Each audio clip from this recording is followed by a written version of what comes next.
Godzilla is a 2014 reboot of sorts to the American Godzilla films. This was directed by Gareth Edwards, and when I say reboot, I'm talking about that last American Godzilla movie that we had back in 1998. In many ways, I almost don't want to remember or talk about that film. So this is another chance. 16 years later, we finally got another Godzilla movie that we've all been craving and wanting for so long. The question is it good?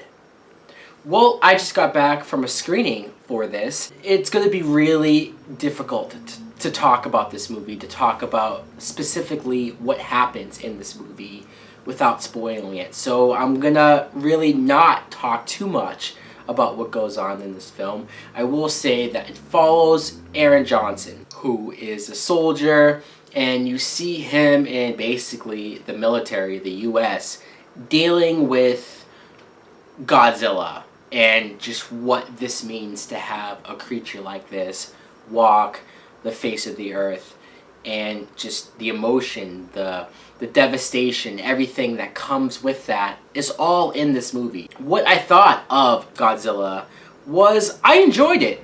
I did. What I like about it the most is that it's taken seriously. And that's something that just gravely upset me rewatching that 98 film. A movie that I loved as a kid, rewatching it, I was just like, oh, this is so cheesy and corny. And like, I wanted to see a movie take a situation like this seriously. Some people might find that funny. That's like, really? Do you really think we could take a Godzilla-like creature being real, taking that seriously? I think it's possible, and I think this movie proves that. When you see at the beginning just the initial impacts and the initial effects that Godzilla has to the world, and how the government is trying to just keep it a secret, hide the fact that this thing exists. You see Bryan Cranston, who, my God, Bryan Cranston is the saving grace of this film as far as acting goes. He acts his ass off in this movie. He's acting like this is a fucking Oscar performance that he's giving. He's amazing. I loved him in this movie. I wish he was in it more, because that's how good he was. And he's just so distraught of how they're keeping it a secret and how it's damn near ruined his life, how he wants answers. Aaron Johnson, I will say, did what he had to do.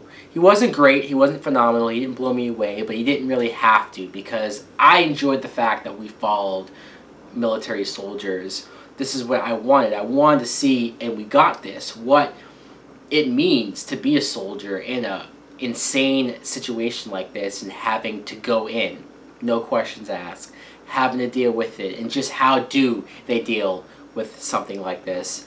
Elizabeth Olsen plays Aaron Johnson's wife, and she's a great actress. The few scenes that she's in, she's great, but I wish, again, that she was in it more. She doesn't really have a whole lot to do besides react. Ken Watanabe, he's another good actor, and a lot of his scenes were memorable just because of his reaction and the way, just what he thought of Godzilla. It wasn't as afraid as everyone else was reacting to it. He actually liked Godzilla. He said, hey, you know, maybe this Godzilla thing isn't such a bad thing after all. The effects for Godzilla was amazing. Amazing. He looked incredible. And he was huge. He was ginormous.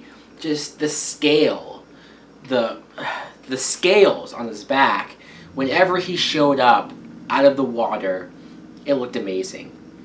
The only problem, and really I guess this is the only problem I have with the film as a whole, is that we don't get enough of Godzilla. And of course, while I'm watching it, I realize that they're building it up.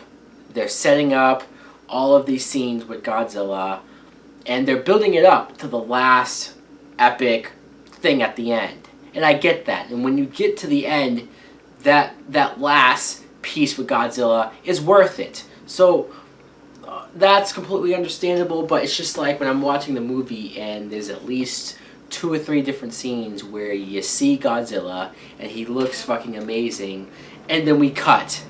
and we cut to the human characters. And I'm not saying the human characters weren't interesting at all, but there wasn't really a whole lot to the human characters to constantly cut away from Godzilla, the thing I wanted to see the most. My friend was sort of making fun of me, saying, oh, what did you want, Godzilla to talk? Would you want Godzilla to be like the main character and do all this stuff? No, it wasn't that. I just wanted more. And maybe that's a good thing. Maybe the movie did what it wanted to do, was make me want more. Again, guys, I'm sorry if it sounds like or feels like I'm being vague about things that happen in this movie. There's a reason for that. Honestly, a lot of stuff that happens in this movie I didn't know was going to be in this movie. I didn't see coming. It was a complete surprise. I don't even want to risk the chance of spoiling it. So, my rating for Godzilla, ultimately I'm going to give it a matinee because I think it's good enough to see in the theater.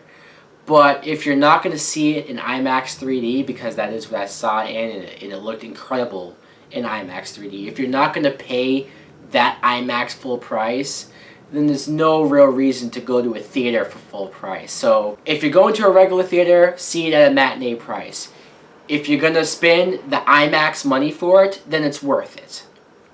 So guys, let me know in the comments below if you have any plans on seeing Godzilla.